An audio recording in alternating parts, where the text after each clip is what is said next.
ಬರ್ತದ ಅಂತ ತಿಳ್ಕೊಂಡು ಅಣ್ಣ ತಮ್ಮ ಹೊಡೆದಾಡಕತ್ರು. ಯಾತ್ರ ಸಲುವಾಗಿ? ಜಾಲಿ ಗಿಡದ ಸಲುವಾಗಿ. ಇದು ಸುದ್ದಿ ಊರಾಗಿರ್ತಕ್ಕಂಥ ಗೌಡಶಾನಿಗೆ ಗೊತ್ತಾಯ್ತು.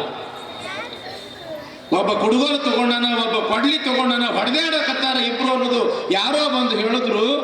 ಇನ್ನು ನನ್ನ ಹುಡುಗರು ಹೊಡೆದಾಡಿ ಸಾಯ್ತಾರ ಬಾ ಅಂತ ತಿಳ್ಕೊಂಡು ಓಡ್ಕೊಂತ ಬಂತು ಮುದುಕಿ. ಪಾಪ ಹೊಲಕ್ಕೆ ಓಡಿ ಓಡಿ ಓಡಿ ಅವ ಇವನಿಗೆ ಹೊಡಿಬೇಕಂತ ಎತ್ಯಾನ, ಇವ ಅವನಿಗೆ ಹೊಡಿಬೇಕಂತ ಎತ್ಯಾನ. ನೋಡ್ತಾಳ ಮುದುಕಿ, ಇನ್ನು ಬಡದಾಡಿ ಸಾಯ್ತವ ಅಂತ ತಿಳ್ಕೊಂಡು ಹಿಂಗೆ ಬಿಡಿಸ್ಕೊಳ್ಬೇಕು ಅಂತ ಬರುವಾಗ ಏನಾಯ್ತು ಅಂತಂದ್ರ ತಮ್ಮನ ಕೈಯಾಗಿರ್ತಕ್ಕಂಥ ಕೊಡ್ಲಿ ಪೆಟ್ಟ ತಾಯಿ ತಲೆಗೆ ಬಡಿಯುವುದ ಸತ್ತು ಬಿದ್ದಳು ತಾಯಿ. ನನ್ನ ತಾಯಿನ ಕೊಂದೆ ಅಂತ ತಿಳ್ಕೊಂಡು ಅಣ್ಣ ಕೈಯಾಗಿರ್ತಕ್ಕಂಥ ಕುಡುಗೋಲು ತಗೊಂಡು ಅವನು ಕುತ್ತಿಗೆಗೆ ಹಿಂಗೆ ಪೆಟ್ಟ ಹಾಕೋದಕ್ಕ ತಮ್ಮನ ಕುಡುಗೆ ಆ ಕೊಡ್ಲಿ ಏಟು ಈ ಅಣ್ಣನ ಕುತ್ತಿಗೆಗೆ ಹಿಂಗ ಪೆಟ್ಟು ಬೀಳೋದಕ್ಕೆ ಒಬ್ಬರ ಪೆಟ್ಟು ಒಬ್ಬರಿಗೆ ಬೀಳೋದಕ್ಕ 3 ನಿಮಿಷದೊಳಗ 3 ಹೆಣ ಬಿದ್ದು. ಯಾವ ಕಾರಣಕ್ಕಾಗಿ? ಏನು ಕೋಟಿಗಟ್ಟಲೆ ಆಸ್ತಿ ಅಂತಾಸ್ತಿಗಲ್ಲ, ಕೇವಲ ಒಂದು ಜಾಲಿ ಗಿಡಕ್ಕೆ. ಯಾವಾಗ 3 ಹೆಣ ಬಿದ್ದು ಜಾಲಿ ಗಿಡ ನಗತಿತ್ತಂತ. ನಾ ಏನು ಗಂಧದ ಗಿಡ ಅಲ್ಲ, ನನ್ನ ಹೂವು ಉಪಯೋಗಕ್ಕೆ ಬರುವುದಿಲ್ಲ, ನನ್ನ ಕಾಯಿ ಉಪಯೋಗಕ್ಕೆ ಬರುವುದಿಲ್ಲ. ಬಿಸಿಲೈತಿ ಅಂತ ತಿಳ್ಕೊಂಡು ಕುತ್ಕೊಳ್ಳಕ ನೆರಳು ಸಹಿತ ನನ್ನ ಬಡ್ಡಿಯೊಳಗೆ ಇರುವುದಿಲ್ಲ. ನನ್ನ ಸಲುವಾಗಿ ಇವರು ಬಡದಾಡಿ ಸತ್ರಲ್ಲ ಅಂತ ತಿಳ್ಕೊಂಡು ಜಾಲಿ ಗಿಡ ನಗತಿತ್ತಂತ. ಬಹುತೇಕ ಇಂಥ ಜನರನ್ನೇ ನೋಡಿ ಅಲ್ಲಮ ಪ್ರಭುದೇವರು ಹೇಳಿರ್ಬೇಕನ್ನಿಸ್ತದ, ಸಂಸಾರವೆಂಬ ಹೆಣ ಬಿದ್ದಿರೆ ತಿನ ಬಂದ ನಾಯ ಜಗಳ ನೋಡಿ ಹೆಣ ಎತ್ತು ನಗುತ್ತಿದೆ, ಗುಹೇಶ್ವರ ಲಿಂಗ ಅಲ್ಲಿಲ್ಲ ಅಲ್ಲಿಲ್ಲ ಅಲ್ಲಿಲ್ಲ. ಮನುಷ್ಯನಿಗೆ ಎಷ್ಟು ಇದ್ರೂ ಕೂಡ ಸಮಾಧಾನ ಆಗಬಲ್ದು, ಎಷ್ಟು ಗಳಿಸಿದ್ರೂ ಕೂಡ ಸಮಾಧಾನ ಆಗಬಲ್ದು.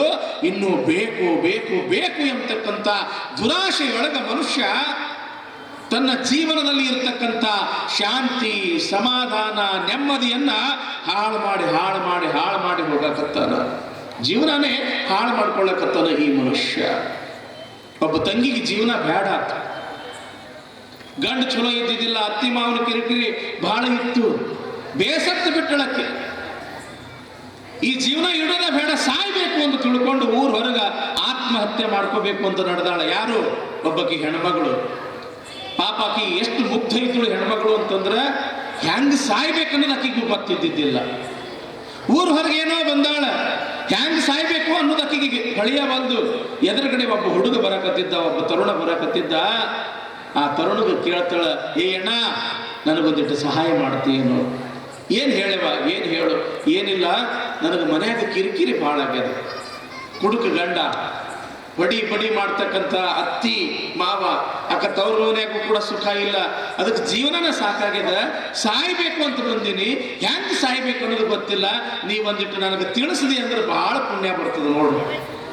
ದಿಟ್ಟಿಸಿ ನೋಡ್ದ ಹುಡುಗ, ಆ ಹೆಣ್ಮಗಳು ಕೊಳ್ಳಾಗ ಒಂದು ಬಂಗಾರದ ಸರ ಇತ್ತು, ಬಂಗಾರದ ಸರ. ಅವ ವಿಚಾರ ಮಾಡ್ದ, ಈಕಿ ಸತ್ರ ಈ ಬಂಗಾರದ ಸರ ನನಗೆ ಸಿಗ್ತದ ಅಂತ ತಿಳ್ಕೊಂಡು ಇಲ್ಲೇ ಇರು, ನಾನು ನಿನಗೆ ಹೆಂಗ್ ಅನ್ನೋದು ಹೇಳ್ತೀನಿ ಅಂತ ತಿಳ್ಕೊಂಡು ಊರಿಗೆ ಬಂದವನ ಏನು ತಂದ? ಒಂದು ಹಗ್ಗ ತಂದ. ಊರಿಗೆ ಬಂದವನ ಒಂದು ಹಗ್ಗ ತಂದ. ತಂದಿರ್ತಕ್ಕಂಥ ಹಗ್ಗ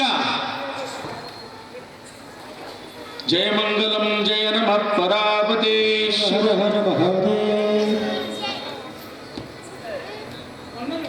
ನಮ್ಮ ಹೊನ್ನಾರಹಳ್ಳಿಯ ತಾಯಂದ್ರು ಶರಣರು ಅಮೀನಗಡ ಮಠದೊಳಗೆ ಬಸವ ಪುರಾಣ ನಡೆದದ. ಹೆಂಗ ಬಸವ ಪುರಾಣ ಕೇಳಕ್ಕೆ ಹೋಗೋದು? ಬಸವಣ್ಣನ ಪುರಾಣ ಅಂತಂದ್ರೆ ದಾಸೋಹದ ಪುರಾಣ. ನೂರಾರು ಸಾವಿರಾರು ಜನ ಬಂದಿರ್ತಾರೆ. ನಮ್ದು ಒಂದಿಟ್ಟು ದಾಸೋಹಕ್ಕೆ ಸೇವಾ ಮುಟ್ಲಿ ಅಂತ ತಿಳ್ಕೊಂಡು ಸಾಕಷ್ಟು ರೀತಿಯ ಪಂಚಪಕ್ವಾನ್ನ ಅಡುಗೆಯನ್ನು ಮಾಡಿಕೊಂಡು ನಿಮ್ಮ ಸಲುವಾಗಿ ಅವರು ದಾಸೋಹಕ್ಕಾಗಿ ಪ್ರಸಾದ ತಂದಾರ. ಜೋರಾದ ಚಪ್ಪಾಳೆಯೊಂದಿಗೆ ಆ ತಾಯಿಯನ್ನ, ಆ ಎಲ್ಲ ತಾಯಂದಿರನ್ನ ಶರಣರನ್ನು ನಾವು ಗೌರವಿಸೋಣ. ಯಾವ ವಿಚಾರ ಬಂದಿತ್ರಿ ಶರಣರ? ಒಬ್ಬ ತಂಗಿಗೆ ಜೀವನ ಸಾಕಾಗ್ಯದ, ಸಾಯ್ಬೇಕು ಅಂತ ಊರ್ ಹೊರಗೆ ಬಂದಾಳ. ಹೆಂಗ್ ಸಾಯ್ಬೇಕು ಅನ್ನೋದು ಗೊತ್ತಿಲ್ಲ. ಒಬ್ಬ ಯುವಕ ಬಂದ, ಜೀವನ ಸಾಕಾಗ್ಯದ, ಹೆಂಗ್ ಸಾಯ್ಬೇಕು ಅನ್ನೋದು ಒಂದಿಟ್ಟು ಹೇಳಪ್ಪ. ಇವಳು ಕೊಳ್ಳಾಗಿರ್ತಕ್ಕಂಥ ಬಂಗಾರ ಸರ ನೋಡಿ ಈಕಿ ಸತ್ರ ಆ ಬಂಗಾರ ನನಗ ಸಿಗ್ತದ ಅನ್ನೋ ದುರಾಶೆಯಿಂದ ಆಯ್ತು ಅಂತ ತಿಳ್ಕೊಂಡು ಮನೆಗೆ ಬಂದ, ಒಂದು ಹಗ್ಗ ತಗೊಂಡ. ಮತ್ತ ಆ ತಂಗಿ ಎಲ್ಲದಳ ಅವಳ ಹತ್ರ ಬಂದ. ಅಲ್ಲೇ ಒಂದು ಗಿಡ ಇತ್ತು, ಆ ಗಿಡಕ್ಕೆ ಹಗ್ಗ ಕಟ್ಟದ, ಕೆಳಗ ಮಲಗು ಹಾಕದ, ಅದಕ್ಕೆ ಕಾಶಿ ಕೊಡ್ತಾರಲ್ಲ ಸರಕ್ಕ, ಆ ಮಲಗು ಹಾಕದ. ಕೆಳಗೆ ಒಂದು ದುಂಡುಗಲ್ಲು ಇತ್ತು, ಆ ದುಂಡುಗಲ್ಲ ಮೇಲೆ ತಾ ನಿಂತುಕೊಂಡು ಇದ್ರ ಮೇಲೆ ಹಿಂಗೆ ಹತ್ಬೇಕು, ಈ ಹಗ್ಗ ಹಿಂಗೆ ಕೊಳ್ಳಾಗ ಹಾಕೋಬೇಕು. ಕೊಳ್ಳಾಗ ಹಾಕಿ ಕಾಲಾಗಿರ್ತಕ್ಕಂಥ ಈ ಕಲ್ಲು ಹಿಂಗೆ ಸರಿಸ್ಬೇಕು ಅಂತ ಹೇಳಿ ಹಿಂಗೆ ಹೇಳೋದಕ್ಕೆ ಏನಾಯ್ತು ಅಂತಂದ್ರೆ ಇವ್ರ ಕೊಳ್ಳಿಗೆ ಫಾಶಿ ಬಿತ್ತು. ಯಾವಾಗ ಇವ್ರ ಕೊಳ್ಳಿಗೆ ಫಾಶಿ ಬಿತ್ತು, ಹೊಲ ವಿಲಿ ಒದ್ದಾಡಕತ್ತ, ನಾಲ್ಗಿ ಹೊರಗೆ ಬತ್ತು. ಅಕ್ಕಿ ಇದ್ರ ಇವ ಒದ್ದಾಡೋದು ನೋಡಿ ಎಪ್ಪೋ ಸಾವಿದ ಇಟ್ಟು ತ್ರಾಸ ಐತೆ ಅಂತಂದ್ರೆ ಸಾವಿದ ಬೇಡ ಅಂತ ಮನೆಗೆ ಹೋದಳು. ಸತ್ತವ ಯಾರು? ತೋರ್ಸಾಕ ಬಂದಾವ. ಯಾಕ ಅಂತಂದ್ರ ಇದು ಹಿಂಗ ಅದ, ಯಾರ ಆಶಾ ಮಾಡ್ತಾರ ಅವರನ್ನ ಬಲಿ ತಗೊಳ್ತದ. ಯಾಕೆ ಇದು ಮಾಯಾ ಪ್ರಪಂಚ ಅದ. ಅದಕ್ಕೆ ಬಸವಣ್ಣವ್ರಂತಾರ, ಎಲೆ ಎಲೆ ಮಾನವ ಅಳಿಯಾಸೆ ಬೇಡವೋ. ಆಶೆ ಇರಬೇಕು ನಿಜ, ಆದ್ರೂ ದುರಾಶೆ ಇತ್ತು ಅಂತಂದ್ರೆ ಜೀವನ ಹಾಳಾಗ್ತದ ಎಂಬತಕ್ಕಂಥ ಒಂದು ವಿಚಾರ ಇವತ್ತು ಪೀಠಿಕಾ ಭಾಗದೊಳಗೆ ತಿಳ್ಕೊಳ್ತಾ, ಇನ್ನು ಪುರಾಣ ಭಾಗದೊಳಗೆ ಯಾವ ವಿಚಾರ ಬರ್ತದೆ ಅನ್ನೋದನ್ನ ನಮ್ಮ ಗವಾಯಿಗಳೊಂದು ಹಾಡನ್ನು ಹೇಳ್ತಾರೆ, ನಂತರ ಮುಂದುವರಿಸೋದು.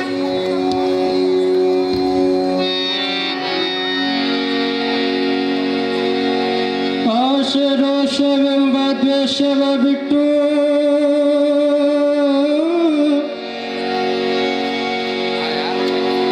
ಆಶೆ ರೋಷವೆಂಬ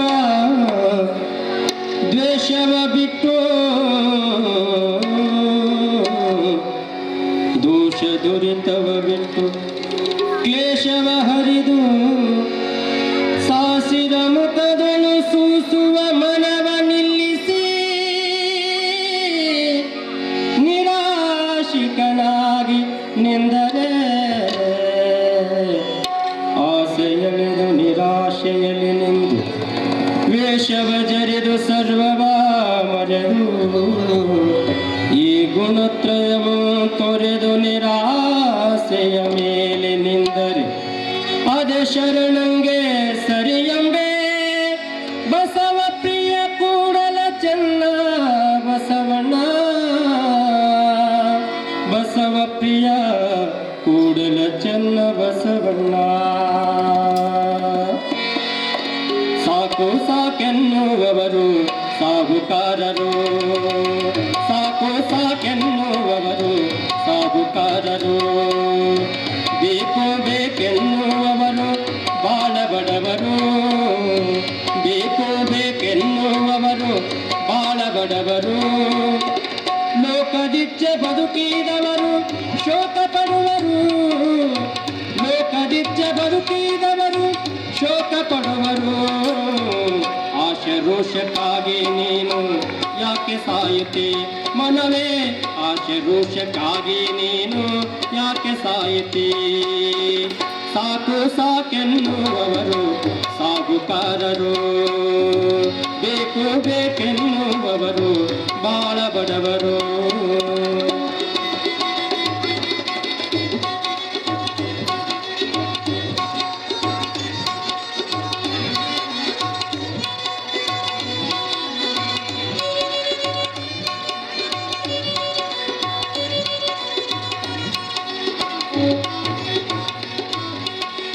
ಒಲ್ಲು ನನ್ನದೆನ್ನುವವರು ಪುಣ್ಯಾಗಿರುವವರು, ಹೆಣ್ಣು ವ್ಯಾಮೋಗಿದ್ದರು ಸಗಣಿ ಒಳವಾಗಿಗರು.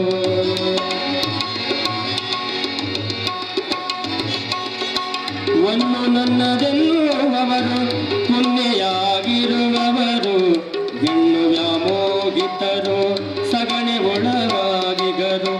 ಮಣ್ಣು ನನ್ನದೆನ್ನುವವರು ಮಣ್ಣಾಗಿ ಹೋಗುವರು, ಮಣ್ಣು ನನ್ನದೆನ್ನುವವರು ಮಣ್ಣಾಗಿ ಹೋಗುವರು.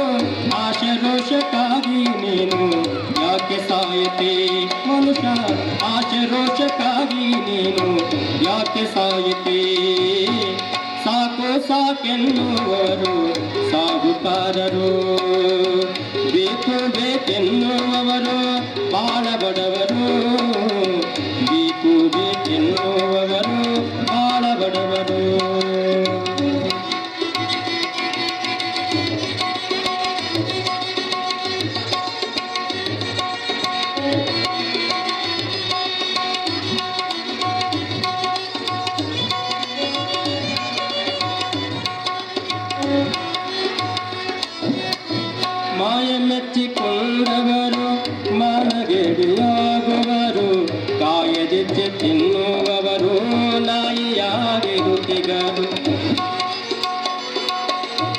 ಮಾಯ ಮೆಚ್ಚಿಕೊಂಡವರು ಮಾನಗೆದೆಯಾಗುವರು, ಕಾಯದೆಚ್ಚೆ ತಿನ್ನುವವರು ನಾಯೆಯಾಗಿರುತ್ತಿಗರು.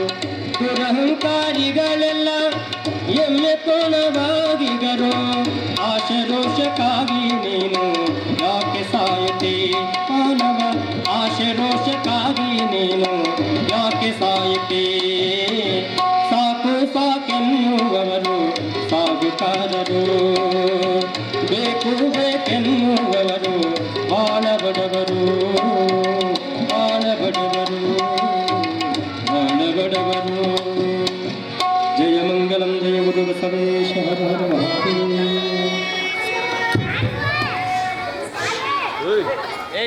ಆ ಹುಡುಗರು ಗಲಾಟೆ ಮಾಡತ್ತಾರ, ಅವ್ರು ಹಿಂದೆ ಕಳಿಸಿ, ಅವ್ರನ್ನ ಯಾರನ್ನೂ ಇಲ್ಲಿ ಇಟ್ಕೋಬೇಡ್ರಿ, ಈ ಪುರಾಣ ಮತ್ತೆ ಕೆಡಿಸ್ಬಿಡ್ತಾರೆ. ಅವ್ರ ಹಿಂದೆ ಕಳಿಸಿ, ಭಾಳ ಗಲಾಟೆ ಇದೆ. ಸುಮ್ಮನೆ ಕೂತ್ಕೊಳ್ಳೋರು ಕೂತ್ಕೋರಿ, ಆದ್ರೆ ಗಲಾಟೆ ಮಾಡೋರು ಹಿಂದೆ ಹೋಗ್ಬಿಡ್ರಿ ಅಂತ. ಜಯ ನಮ ಪರಾಪತಿ ಶಿವ ಹರ ಹರ ಹರ ಮಹಾದೇವ.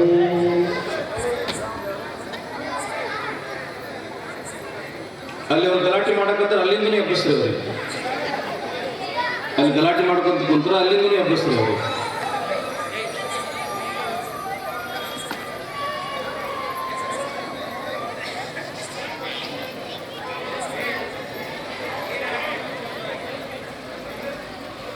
ಅಲ್ಲೊಂದಿಬ್ರು ಕಾರ್ಯಕರ್ತರು ಇರಪ್ಪ, ಅವ್ರು ಗಲಾಟೆ ಮಾಡ್ಲಾರ್ದಂಗೆ ನೋಡ್ಕೊಳಕ್ಕ.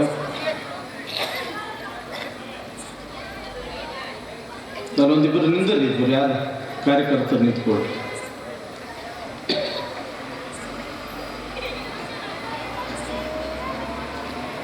ಬರಹ ವಾಚನ ಗಣಿತ ಶಬ್ದಾರ್ಥ ರಸಭಾವೋಕ್ತಿ ಪ್ರವೀಣತೆ, ಭರತ ಛಂದೋ ವ್ಯಾಕರಣ ಸಂಗೀತ ಸಾಹಿತ್ಯ ಹರ ರಹಸ್ಯಾಗಮ ಪುರಾಣೋತ್ಕರ ಸರಳ ವೇದಾದಿ ಕಲೆಗಳು ಸ್ಮರಿಸಲೊಡನೆ ಮುಖೋದ್ಗತಂ ಬಸವಂಗೆ ದೇವೋಗಳೇ. ಸಿಂಹಾವಲೋಕನ ತಾಯಿ, ನಿನ್ನೆ ದಿವಸ ಪುರಾಣದೊಳಗೆ ಯಾವ ವಿಚಾರ ಬಂದಿರ್ತೀರವ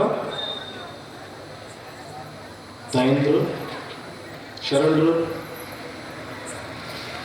ನಿನ್ನ ಯಾರು ಇದ್ದಿದ್ದಿಲ್ಲ ಅಂತ ಕಾಣಿಸ್ತದೆ.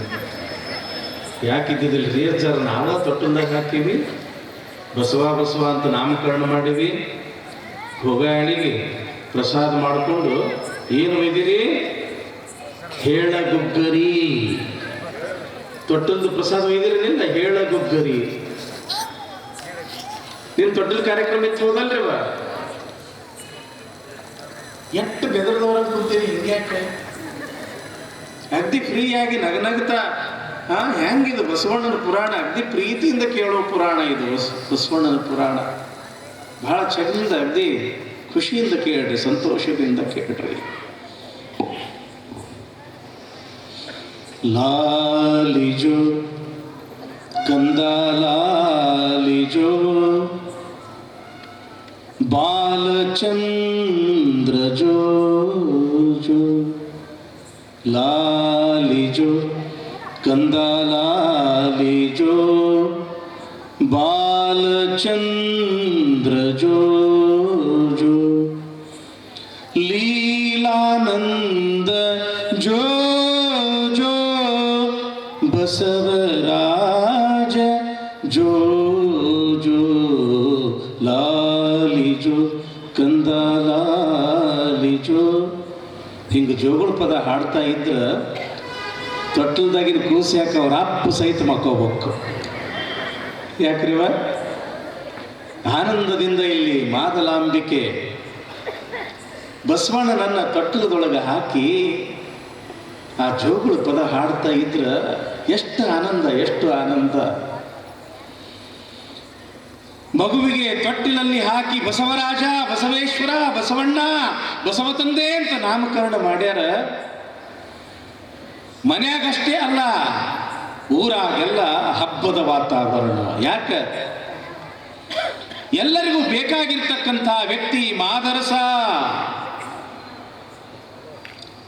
ಇತ್ತ ಮಾದಲಾಂಬಿಕೆಯ ತವರು ಮನೆಯ ಕುಟುಂಬವೂ ಕೂಡ ಅಷ್ಟೇ ಒಳ್ಳೆಯ ಹೆಸರಾಂತ ಕುಟುಂಬ. ಅದು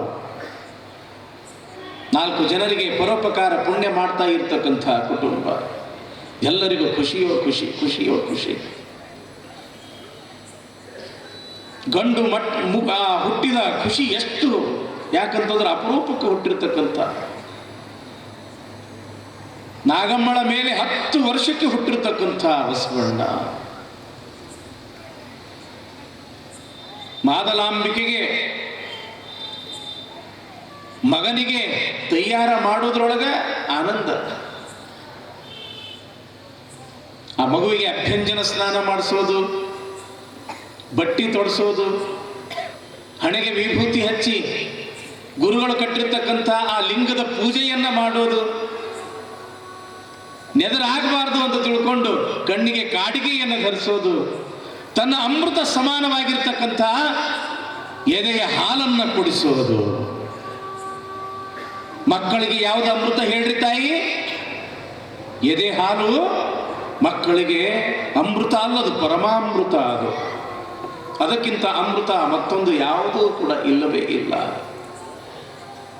ಮೊದಲು ನಮ್ಮ ತಾಯಂದ್ರು ಮಕ್ಕಳಿಗೆ ವರ್ಷ ಅಲ್ಲ, 2 ವರ್ಷ ಅಲ್ಲ, 3 ವರ್ಷಗಟ್ಟಲೆ ಎದೆ ಹಾಲು ಕುಡಿಸ್ತಕ್ಕಂಥದ್ದು. ಇಲ್ಲಿ ಒಂದಿಷ್ಟು ಅಜ್ಜಿಗಳದಾರ, ಕೇಳ್ರಿ ನೀವು. ಹೌದೇವ, ನನ್ನ ಮಗನಿಗೆ 2 ವರ್ಷ 3 ವರ್ಷನ ಎದೆ ಹಾಲು ಕೊಟ್ಟಿನಿ ಅಂತಾರ ಅವರು. ಇವತ್ತು ಅವ್ರ ಮಕ್ಕಳು 80-90 ವರ್ಷ ಆದರೂ ಇನ್ನು ಹಂಗೆ ಗಟ್ಟಿಮುಟ್ಟಿನೇ ಅದಾರ ಅವರು. ಯಾಕೆ? 2-3 ವರ್ಷಗಟ್ಟಲೆ ಎದೆ ಹಾಲು ಕುಡ್ದಾರ ಅವರು. ಆ ಎದೆಯ ಹಾಲಿನ ಪ್ರಭಾವದಿಂದ, ಪರಿಣಾಮದಿಂದ ಆ ಮಗುವಿಗೆ ಒಳ್ಳೆಯ ಆರೋಗ್ಯ, ಮುಖ್ಯವಾಗಿ ದೀರ್ಘಾಯುಷ್ಯ. ಇವತ್ತಿನ ನಮ್ಮ ಅಕ್ಕ ತಂಗಿಯರು 8 ದಿವಸ ಕುಡ್ಸಕತ್ತೀರಿ ಮಕ್ಕಳಿಗೆ ಹಾಲ. ಒಂದು 6-7 ತಿಂಗಳಾದ್ರೂ ಮುಗಿತು. ಇನ್ನು ನಮ್ಮ ಹಳ್ಳಿ ಅಕ್ಕ ತಂಗಿಯರು ಬಹಳ ಆದ್ರೂ 1 ವರ್ಷ ಆದ್ರೂ ಕೂಡ ಕುಡಿಸ್ತಾರೆ. ಪ್ಯಾಟ್ಯಾಗಿನ ಹೆಣ್ಮಕ್ಳು ಒಂದು 7-8 ತಿಂಗಳಾದ್ರೂ ಬಹಳ ಆಯ್ತು, ಅವ್ರು ಬಾಟ್ಲಿ ಕೊಟ್ಟೆ ಬಿಡ್ತಾರೆ ಕೈಯಾಗ. ಮುಂದೆ ಅದೇ ಬಾಟ್ಲಿ ಹಿಡ್ಕೊಂಡು ದೊಡ್ಡವಾಗಿಬಿಡ್ತಾವ. ನಾವು ಬಾಟ್ಲಿ ಬಿಡಿಸ್ಬೇಕು ಅಂತ ತಿಳ್ಕೊಂಡು ಇಂಥ ಅಜ್ಜಾರ ಹತ್ರ ಕರ್ಕೊಂಡು ಬರ್ತಾರೆ, ಅಲ್ಲಿ ಹೋಗ್ತಾರೆ, ಇಲ್ಲಿ ಹೋಗ್ತಾರೆ. ಏನು ಮಾಡಿದ್ರು ಕೂಡ ಅವ್ನು ಬಾಟ್ಲಿನ ಬಿಡಲ್ಲ. ಯಾಕೆ? ಹಿಡಿಸ್ದವ್ರು ನೀವ ಇರ್ತೀರಿ, ಬಿಡು ಅಂದ್ರೆ ಹೆಂಗೆ ಬಿಡ್ತಾನವ?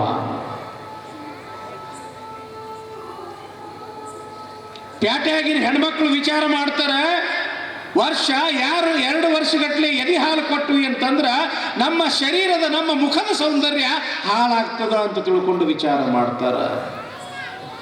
ತಮ್ಮ ಮುಖದ ಸೌಂದರ್ಯದ ಸಲುವಾಗಿ ತನ್ನದೇ ರಕ್ತ ಹಂಚಿಕೊಂಡು ಹುಟ್ಟಿರ್ತಕ್ಕಂಥ ಆ ಮಗುವಿಗೆ ಎದೆಯ ಹಾಲು ಕೊಡಾಕ ಹಿಂದ ಮುಂದೆ ನೋಡ್ತಾರಲ್ಲ, ಹೆಂಗ್ರಿವ ಇದು? ತಾಯಿ ಧರ್ಮ ಅಲ್ಲ, ತಾಯಿ ಧರ್ಮ ಅಲ್ಲ ಇದು. ಇಲ್ಲಿ ಮಾದಲಾಂಬಿಕೆ ಆನಂದದಿಂದ ಆ ಮಗು ಎದೆ ಹಾಲನ್ನ ಕುಡಿತಾ ಇದ್ರೆ, ಹೇ ಬಸವ, ನೀನು ಪರೋಪಕಾರಿಯಾಗಬೇಕಪ್ಪ, ನೀನು ಭಕ್ತಿವಂತನಾಗಬೇಕು, ಜ್ಞಾನವಂತನಾಗಬೇಕು, ಪರೋಪಕಾರ ಪುಣ್ಯವನ್ನ ಮಾಡ್ತಕ್ಕಂಥ ಒಬ್ಬ ಮಹಾನ್ ವ್ಯಕ್ತಿ ಆಗ್ಬೇಕಪ್ಪ ಅಂತ ತಿಳ್ಕೊಂಡು ಆ ತಾಯಿ ಹರಕೆ ನೋಡ್ರಿ ಹೆಂಗಿರ್ತದ. ನೀವು ಹಾಡ್ತಿರನಿಲ್ಲ, ಆಚಾರ ಕರಸಾಗು ನೀತಿಗೆ ಪ್ರಭುವಾಗು ಮಾತಿನಲ್ಲಿ ಚೂಡಾಮಣಿಯಾಗು ನನ್ನ ಕಂದ, ಜ್ಯೋತಿ ನೀನಾಗು ಜಗಕ್ಕೆಲ್ಲ. ಜ್ಯೋತಿ ಅಂತಂದ್ರೆ ಬೆಳಕು ಕೊಡ್ತಕ್ಕಂಥದ್ದು. ಜ್ಯೋತಿ ಅಂತಂದ್ರೆ 4 ಮಂದಿಗೆ ಉಪಕಾರವನ್ನ ಮಾಡ್ತಕ್ಕಂಥದ್ದು. ಅದು ಭಾವ ಅಲ್ಲಿ. ಯಾವ ತಾಯಿಯೂ ಕೂಡ ನನ್ನ ಮಗ ಕಳ್ಳಾಗ್ಲಿ, ಸುಳ್ಳಾಗ್ಲಿ, ದುಷ್ಟ ಆಗ್ಲಿ, ಕೊಲೆಗಡಕ ಆಗ್ಲಿ ಅಂತ ತಿಳ್ಕೊಂಡು ಯಾವ ತಾಯಿನೂ ಕೂಡ ಬಯಸೋದೇ ಇಲ್ಲ. ಯಾಕೆ? ಅವಳು ತಾಯಿ. ನಮ್ಮನ್ನ ಹೊತ್ತಿರ್ತಕ್ಕಂಥ ಭೂಮಿ ತಾಯಿ, ನಮ್ಮ ಹಸಿವನ್ನ ನೀಗಿಸ್ತಕ್ಕಂಥ ಅನ್ನ ಅದು ತಾಯಿ, ತೃಷೆಯನ್ನ ನೀಗಿಸ್ತಕ್ಕಂಥ ನೀರ ಅದು ತಾಯಿ. ಎಷ್ಟೇ ಕಷ್ಟ ಬಂದ್ರು, ಎಷ್ಟೇ ನಷ್ಟ ಬಂದ್ರು, ಎಷ್ಟೇ ನೋವಾದರೂ ಕೂಡ ನನ್ನ ಮಗ ಸುಖದಿಂದ ಇರಬೇಕು ಅಂತ ತಿಳ್ಕೊಂಡು ತನ್ನ ಪಾಲಿನ ಸಂಪೂರ್ಣ ಸುಖವನ್ನೆಲ್ಲ ಮಗುವಿಗೆ ಧಾರೆ ಎರಿತಕ್ಕಂಥವಳಿಗೆ ತಾಯಿ ಅಂತ ಕರೆಯೋದು. ನಮ್ಮ ಜನ ಪಾಪ ಕಳ್ಕೋಬೇಕು, ಪುಣ್ಯ ಸಂಪಾದನೆ ಮಾಡ್ಕೋಬೇಕು ಅಂತ ತಿಳ್ಕೊಂಡು ತೀರ್ಥಕ್ಷೇತ್ರಕ್ಕೆ ಹೋಗ್ತಾರೆ. ಕಾಶಿಗೆ ಹೋಗ್ತಾರೆ, ರಾಮೇಶ್ವರಕ್ಕೆ ಹೋಗ್ತಾರೆ, ಶ್ರೀಶೈಲಕ್ಕೆ ಹೋಗ್ತಾರೆ, ತ್ರಿವೇಣಿ ಸಂಗಮಕ್ಕೆ ಹೋಗ್ತಾರೆ. ಅಲ್ಲಿ ಇರ್ತಕ್ಕಂಥ ನದಿಗಳಲ್ಲಿ ಮುಳುಗಿ ಬರ್ತಾರೆ. ಯಾಕ? ಪಾಪ ತೊಳ್ಕೋಬೇಕು, ಪುಣ್ಯ ಗಳಿಸ್ಕೋಬೇಕು ಅಂತ. ಆದ್ರೆ ಇಲ್ಲಿ ಇರ್ತಕ್ಕಂಥ ಪ್ರತಿಯೊಬ್ಬರು ಕೂಡ ಕೇಳ್ರಪ್ಪ, ನಮ್ಮನ್ನ ಹಡೆದಿರ್ತಕ್ಕಂಥ ಆ ತಾಯಿಯ ಮಡಿಲು ಎಂಬತಕ್ಕಂಥದ್ದು ಏನದಲ್ಲ, ಆ ತಾಯಿಯ ಮಡಿಲಿಗಿಂತ ಪುಣ್ಯ ಕ್ಷೇತ್ರ ಈ ಪ್ರಪಂಚದೊಳಗೆ ಯಾವುದು ಕೂಡ ಇಲ್ಲ. ಯಾಕ? ಸೃಷ್ಟಿ ಸ್ಥಿತಿ ಲಯವನ್ನು ಮಾಡಿರ್ತಕ್ಕಂಥ ಬ್ರಹ್ಮ ವಿಷ್ಣು ಮಹೇಶ್ವರರೇ ಮೊದಲು ಮಾಡಿ ಆ ತಾಯಿಯ ಮಡಿಲಲ್ಲೇ ಆಡಿದಾರ, ಆ ತಾಯಿಯ ಮಡಿಲಲ್ಲೇ ಬೆಳೆದಿದಾರ. ಹೀಗಾಗಿ ತಾಯಿಯ ಮಡಿಲಿಗಿಂತ ಪುಣ್ಯ ಕ್ಷೇತ್ರ ಈ ಪ್ರಪಂಚದೊಳಗೆ ಮತ್ತೆ ಯಾವುದೂ ಇಲ್ಲ, ಯಾವುದೂ ಇಲ್ಲ, ಯಾವುದೂ ಇಲ್ಲ. ತಂದೆ ತಾಯಿಯ ಸೇವೆ ಯಾರು ಮಾಡ್ಯಾರ ಈ ಪ್ರಪಂಚದೊಳಗ? ಅವರು ದೊಡ್ಡವರು ಅಂತ ಅನಿಸ್ಕೊಂಡಾರ. ಯಾರ ಮನೆಯೊಳಗ ತಂದೆ ತಾಯಿ ಎಂಬತಕ್ಕಂಥವ್ರು ಅದಾರ, ಬಹುತೇಕ ಈ ಪ್ರಪಂಚದೊಳಗಿನ ಅತ್ಯಂತ ಶ್ರೀಮಂತರು ಅವರು. ಮನೆಯೊಳಗ ರೊಕ್ಕ ರೂಪಾಯಿ ಆಸ್ತಿ ಅಂತಸ್ತು ಬಂಗಾರ ಬೆಳ್ಳಿ ಏನೆಲ್ಲ ಅದ, ಆದ್ರೆ ಹಡೆದಿರ್ತಕ್ಕಂಥ ಅವನ ಮನೆಯಾಗಿದ್ದಿದ್ದಿಲ್ಲ ಅಂತಂದ್ರ ತನ್ನ ಹೆಗಲ ಮೇಲೆ ಹೊತ್ತುಕೊಂಡು ನಾನು ನೋಡದೇ ಇರ್ತಕ್ಕಂಥ ಪ್ರಪಂಚ ನನ್ನ ಮಗ ಆದರೂ ಕೂಡ ನೋಡ್ಲಿ ಅಂತ ತಿಳ್ಕೊಂಡು ಹೆಗಲ ಮೇಲೆ ಹೊತ್ತು ಈ ಪ್ರಪಂಚವನ್ನು ತೋರಿಸಿರ್ತಕ್ಕಂಥ ತಂದೆನೇ ಮನೆಯೊಳಗೆ ಇದ್ದಿದ್ದಿಲ್ಲ ಅಂತಂದ್ರೆ ಬಹುತೇಕ ಅವನಿಗಿಂತ ಬಡವರು ಯಾರದಾರ ಈ ಪ್ರಪಂಚದೊಳಗ? ನಿಜವಾದ ಶ್ರೀಮಂತಿಕೆ ನಮ್ಮನ್ನು ಹಡೆದಿರ್ತಕ್ಕಂಥ ತಾಯಿ ಮತ್ತು ತಂದೆ. ತಂದೆ ತಾಯಿ ಸೇವಾ ಯಾರು ಮಾಡ್ಯಾರ? ಅವರು ದೊಡ್ಡವರಾಗ್ಯಾರ. ಶ್ರವಣ ಕುಮಾರನ ಹೆಸರು ಯಾರು ಕೇಳಿಲ್ಲ ಹೇಳ್ರಿ? ತಂದೆ ತಾಯಿಗೆ ತೀರ್ಥಯಾತ್ರೆ ಮಾಡಿಸ್ಬೇಕು ಅಂತ ತಿಳ್ಕೊಂಡು ಆ ಬುಟ್ಟಿಯಲ್ಲಿ ಕುಳ್ಳಿರಿಸಿಕೊಂಡು ಕಣ್ಣು ಕಾಣದೇ ಇದ್ರು ಕೂಡ ತೀರ್ಥಯಾತ್ರೆಯನ್ನ ಮಾಡತಕ್ಕಂಥ ಸಮಯದೊಳಗ ತನ್ನ ಪ್ರಾಣವನ್ನೇ ತಂದೆ ತಾಯಿಯ ಸೇವೆಯ ಸಲುವಾಗಿ ಕೊಟ್ಟನಲ್ಲ ಆ ಶ್ರವಣ ಕುಮಾರ. ತೀರಿ ಹೋಗಿ 10,000 ವರ್ಷ ಆದರೂ ಕೂಡ ನಾವು ಇಂದಿಗೂ ಕೂಡ ನಾವು ನೆನೆಸ್ತೀವೋ ಇಲ್ಲೋ? ಇವತ್ತ ಶ್ರೀರಾಮನನ್ನ ಮರ್ಯಾದಾ ಪುರುಷೋತ್ತಮ ಶ್ರೀರಾಮಚಂದ್ರ ಅಂತ ನಾವು ಕರಿತೀವಿ. ಯಾಕ ಶ್ರೀರಾಮ ಮರ್ಯಾದಾ ಪುರುಷೋತ್ತಮ ಶ್ರೀರಾಮಚಂದ್ರ ಅಂತ ಅನಿಸ್ಕೊಂಡ? ತಂದೆ ತಾಯಿಯ ಮಾತು, ತಂದೆ ತಾಯಿಯ ವಚನ ಪಾಲನೆ. ಯಾವ ದಿವಸ ಆತನ ಪಟ್ಟಾಧಿಕಾರ ಆಗ್ಬೇಕಾಗಿತ್ತೋ ಅದೇ ದಿವಸ ಆತನ ತಂದೆ ನೀನು 14 ವರ್ಷ ವನವಾಸಕ್ಕೆ ಹೋಗ್ಬೇಕು ಅಂತಂದ್ರ 1-2 ಮಾತನಾಡದೆ ಅಷ್ಟೇ ನಗನಗತಾ ತಂದೆಯ ವಚನವನ್ನ ಪರಿಪಾಲನೆ ಮಾಡ್ತಾನಲ್ಲ ಶ್ರೀರಾಮಚಂದ್ರ. ಅದಕ್ಕೆ ಅವನಿಗೆ ಮರ್ಯಾದಾ ಪುರುಷೋತ್ತಮ ಶ್ರೀರಾಮಚಂದ್ರ ಅಂತ ಇವತ್ತು ಪ್ರಪಂಚ ಗುರುತಿಸ್ಕೋತದ. ತಂದೆ ತಾಯಿ ನಮ್ಮ ಕಣ್ಣಿಗೆ ಕಾಣಲಿಕ್ಕೆ ಅವರೇನೋ ಒಬ್ಬ ಸಾಧಾರಣ ಕಾಣಿಸ್ಬಹುದು, ಆದ್ರೆ ತಂದೆ ತಾಯಿಗಿಂತ ದೊಡ್ಡ ವಸ್ತು ಯಾವುದದ ಈ ಪ್ರಪಂಚದೊಳಗ? ಯಾವಾಗ ರಾವಣನನ್ನ ಕೊಂದ ನಂತರ ಲಕ್ಷ್ಮಣ ರಾಮನಿಗೆ ಅಂತಾನ, ಅಣ್ಣ ರಾಮ, ನಾವು ಮತ್ತೆ ಮರಳಿ ಅಯೋಧ್ಯೆಗೆ ಹೋಗುದ ಬೇಡ. ಯಾಕೆ? ಅದು ಅಯೋಧ್ಯ ಅದೇನು ಬಹಳ ದೊಡ್ಡ ರಾಜಧಾನಿ ಅಲ್ಲ. ನೋಡು, ಶ್ರೀಲಂಕಾದಲ್ಲಿ ಇರ್ತಕ್ಕಂಥ ರಾವಣನ ಈ ರಾಜಧಾನಿ ಬಂಗಾರದ ಲಂಕೆ. ಇದು ಬಂಗಾರದ ಲಂಕೆ. ಎಲ್ಲ ಸಿರಿ ಸಂಪತ್ತಿನಿಂದ ವೈಭೋಗದಿಂದ ಇರ್ತಕ್ಕಂಥ ಈ ಲಂಕೆಯೊಳಗ ನಾವು ಇರೋಣ ಅಂತ ತಿಳ್ಕೊಂಡು ಲಕ್ಷ್ಮಣ ಶ್ರೀರಾಮನಿಗೆ ಹೇಳಿದಾಗ ಆವಾಗ ಒಂದು ಬಂಗಾರದಂತ ಮಾತಂತನ ಶ್ರೀರಾಮಚಂದ್ರ. ಎಂಥ ಮಾತದು! ಅಪಿ ಸ್ವರ್ಣಮಯಿ ಲಂಕಾ ನ ಮೇ ಲಕ್ಷ್ಮಣ ರೋಚತೆ ಜನನಿ ಜನ್ಮ ಭೂಮಿಶ್ಚ ಸ್ವರ್ಗಾದಪಿ ಗರೀಯಸಿ. ಹೇ ತಮ್ಮನಾಗಿರ್ತಕ್ಕಂಥ ಲಕ್ಷ್ಮಣ, ರಾವಣನ ಈ ಶ್ರೀಲಂಕೆ ನಮ್ಮ ಅಯೋಧ್ಯೆಗಿಂತಲೂ ಶ್ರೀಮಂತವಾಗಿರಬಹುದು. ಆದ್ರೆ ಒಂದು ಮಾತು, ಯಾವ ಸ್ಥಾನದಲ್ಲಿ ನಾವು ಜನ್ಮವನ್ನು ಎತ್ತಿದ್ದೇವೆಯೋ ಆ ಸ್ಥಾನ ಅಂದ್ರೆ ನಮಗೆ ಜನ್ಮ ಕೊಟ್ಟಿರ್ತಕ್ಕಂಥ ಭೂಮಿ ಮತ್ತು ನಮಗೆ ಜನ್ಮವನ್ನು ಕೊಟ್ಟಿರ್ತಕ್ಕಂಥ ತಾಯಿ, ಇವೆರಡು ವಸ್ತುಗಳು ಎಷ್ಟು ದೊಡ್ಡ ಅಂತಂದ್ರೆ ಸ್ವರ್ಗಕ್ಕಿಂತಲೂ ದೊಡ್ಡವಪ್ಪ. ಅದಕ್ಕೆ ನಾವು ಮತ್ತೆ ಅಯೋಧ್ಯಕ್ಕೆ ಹೋಗು ನಡಿ ಅಂತಾರೆ ಶ್ರೀರಾಮಚಂದ್ರ. ಏನು ಪಾಠ ಕಲಿಸ್ತದೆ ಈ ಒಂದು ಒಳ್ಳೆಯ ಮಾತುಗಳು? ತಾಯಿಗಿಂತ ದೊಡ್ಡವರು ಯಾರೂ ಇಲ್ಲ ಅಂತ ಅರ್ಥ ಇದು. ತಂದೆಗಿಂತ ದೊಡ್ಡವರು ಯಾರೂ ಇಲ್ಲ ಅಂತ ಅರ್ಥ. ಇವತ್ತು ಇಸ್ಲಾಂ ಧರ್ಮದ ಪವಿತ್ರ ಗ್ರಂಥ ಕುರಾನ್ ಅದು ಹೇಳ್ತದೆ, ಸ್ವರ್ಗ ಎಲ್ಲಿ ಅದ ಅಂತಂದ್ರೆ ತಾಯಿಯ ಪಾದದ ಕೆಳಗಡೆ ಸ್ವರ್ಗ ಅದೇ ಅಂತ ಹೇಳ್ತದೆ. ಏನಿದೆ ಅರ್ಥ? ಹುಚ್ಚ, ಸ್ವರ್ಗ ನರಕ ಎಲ್ಲಿ ಇಲ್ವೋ ಇಲ್ಲೇ ಅದ. ನಿನ್ನ ತಂದೆ ತಾಯಿ ಪಾದ ಸೇವಾ ಮಾಡಕತ್ತಿ ಅಂತಂದ್ರ ಅದ ಸ್ವರ್ಗಪ್ಪ. ಹಡ್ದಿರ್ತಕ್ಕಂಥ ತಂದೆ ತಾಯಿಗೆ ನೀ ದುಃಖ ಕೊಡಕತ್ತಿ ಅಂತಂದ್ರ, ಕಷ್ಟ ಕೊಡಕತ್ತಿ ಅಂತಂದ್ರ, ತ್ರಾಸ ಕೊಡಕತ್ತಿ ಅಂತಂದ್ರ, ಅವ್ರ ಕಣ್ಣಾಗ ನೀರು ತರ್ಸಾಕತ್ತಿ ಅಂತಂದ್ರ ಅದೇ ನರಕ. ಈ ಪ್ರಪಂಚದೊಳಗ ಏನೆಲ್ಲ ಸಿಗ್ತದ, ಆದ್ರೆ ಹಡ್ದಿರ್ತಕ್ಕಂಥ ತಂದೆ ಮತ್ತು ತಾಯಿ ಏನು ಕೊಟ್ಟರು ಕೂಡ ಸಿಗೋದಿಲ್ಲ. ಎಲ್ಲಿ ತನಕ ಅವರ ಆಧಾರ ಅವ್ರು ಚೆನ್ನಾಗಿ ಸೇವಾ ಮಾಡಿಕೊಂಡು ಪುಣ್ಯ ಗಳಿಸ್ಕೋಬೇಕಷ್ಟ. ನಾವು ಬಹುತೇಕ ಅಜ್ಜಾರಿಗೆ ನೆನಪೈತೋ ಇಲ್ಲೋ, ನಮ್ಮ ಅಮೀನ್ಗಢ ಅಜ್ಜಾರಿಗೆ ಈ ಒಂದು 15-16 ವರ್ಷದ ಹಿಂದೆ ನಾವು ಜೈಪುರಕ್ಕೆ ನಡೆದಿದ್ವಿ. ಬೆಂಗಳೂರು ಏರ್ಪೋರ್ಟ್ನಲ್ಲಿ ಆಗಿರ್ತಕ್ಕಂಥ ಒಂದು ಘಟನೆ ಹೇಳ್ತೀನಿ ನಿಮಗೆ. ನಾವು ನಿಮ್ಮಪ್ಪವರು, ಕಮತಿಗೆಯವರು, ಮುನವಳ್ಳಿಯವರು, ಹೊಸಳ್ಳಿಯವರು ಮತ್ತು ಗಂಗಾವತಿ ಸ್ವಾಮಿಗಳು ಇಬ್ಬರಿದ್ರು ಕಾಣಿಸ್ತಿತ್ತು. ಗುರುಗಳು ಮೂರ್ತಿ ಮಾಡಿಸ್ಬೇಕಾಗಿತ್ತು, ಅಮೃತಶಿಲೆ ಮೂರ್ತಿ. ಜೈಪುರಕ್ಕೆ ನಡೆದಿದ್ವಿ. ಫ್ಲೈಟಿಗೆ ಹೋಗಬೇಕಾಗಿತ್ತು, ಬೆಂಗಳೂರಿಗೆ ಹೋದ್ವಿ. ಅಲ್ಲಿ ಬೋರ್ಡಿಂಗ್ ಅಂತ ಹೇಳಿ ಇರ್ತದಲ್ಲ, ಒಳಗೆ ಎಂಟ್ರೆನ್ಸ್ ಆಗೋದಕ್ಕಿಂತ ಮುಂಚೆ ಏನದು ಎಂಟ್ರೆನ್ಸ್ ಗೇಟ್ ಇರ್ತದ. ನಾವೆಲ್ಲರೂ ಕೂಡಿ ನಡೆದೀವಿ. ಒಬ್ಬ ಯುವಕ, ಭಾಳ ಆದ್ರೆ ಒಂದು 27-28 ವಯಸ್ಸಿನ ತರುಣ, ಒಂದು ಅಜ್ಜಿಯನ್ನ ಹಂಗ ಕಾಲಿನಿಂದ ಹಿಂಗ ದೂಕಾಕತ್ತಾನ. ಆ ಅಜ್ಜಿ ಒಂದೇ ಸವಣ ಅಳ್ಳಾಕತ್ತದ, ಕಾಲು ಹಿಡಿಯಾಕತ್ತದ. ನನಗೂ ಕರ್ಕೊಂಡು ಹೋಗೋ ಅಂತದ.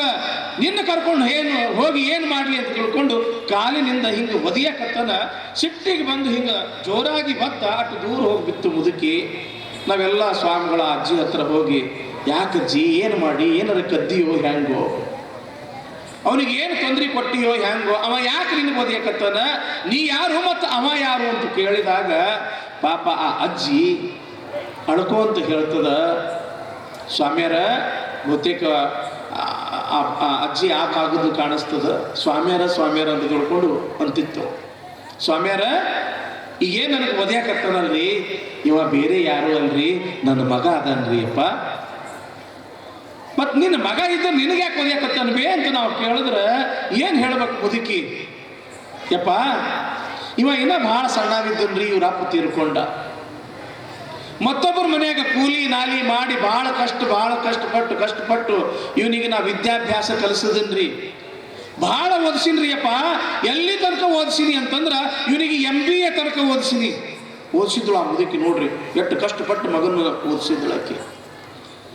MBA ತನಕ ಓದಿಸಿ ಇವನಿಗೆ ಮದುವೆ ಮಾಡಿದನ್ರಿ. ಆ ಕನ್ಯಾದು ಕೂಡ MBA ಆಗ್ಯದ್ರಿ. ಅವಳು ಇಲ್ಲೇ ಬೆಂಗಳೂರಾಗ ನೌಕರಿ ಮಾಡ್ತಿದ್ದಳು.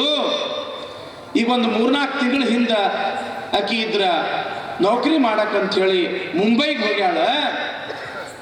ನಾನು ಹೆಂಡತಿನ ಹತ್ರ ಅವನ ಹೋಗಿ, ನಾನು ನೌಕರಿ ಮಾಡಿ ನಾವಿಬ್ಬರು ಅಲ್ಲೇ ಇರ್ತೀವಿ, ನೀ ಇಲ್ಲೇ ಇರು ಅಂತ ನನಗೆ ಬೆಂಗಳೂರಾಗ ಬಿಟ್ಟು ನಡೆದನ್ರಿ. ನನಗೆ ಇರಾಕ ಒಂದು ಮನೆ ಇಲ್ಲ, ಒಂದು ಆಸ್ತಿ ಇಲ್ಲ, ಒಂದು ಬಂಧು ಇಲ್ಲ, ಬಳಗ ಇಲ್ಲ. ಇರು ಅಂದ್ರೆ ನಾ ಎಲ್ಲಿ ಇರಲ್ರಿ ಅಪ್ಪ, ಅದಕ್ಕೂ ನನಗೆ ಕರ್ಕೊಂಡು ಹೋಗ್ರಿ ಅಂತ ತಿಳ್ಕೊಂಡು ಹೇಳಕತ್ತೀನಿ. ಅದಕ್ಕೆ ಹಿಂಗೆ ಸಿಟ್ಟಿಗೆ ಎದ್ದ ನೋಡ್ರಿ ಅಂತ ತಿಳ್ಕೊಂಡು ಪಾಪ ಆ ಮುದುಕಿ ಹೇಳ್ತು. ಆ ಮುದುಕಿ ಹಿಂಗೆ ಹೇಳೋರು ಮತ್ತಷ್ಟು ಸಿಟ್ಟಿಗೆ ಬಂದು ನೋಡ್ರಿ ಆ ಹುಡುಗ.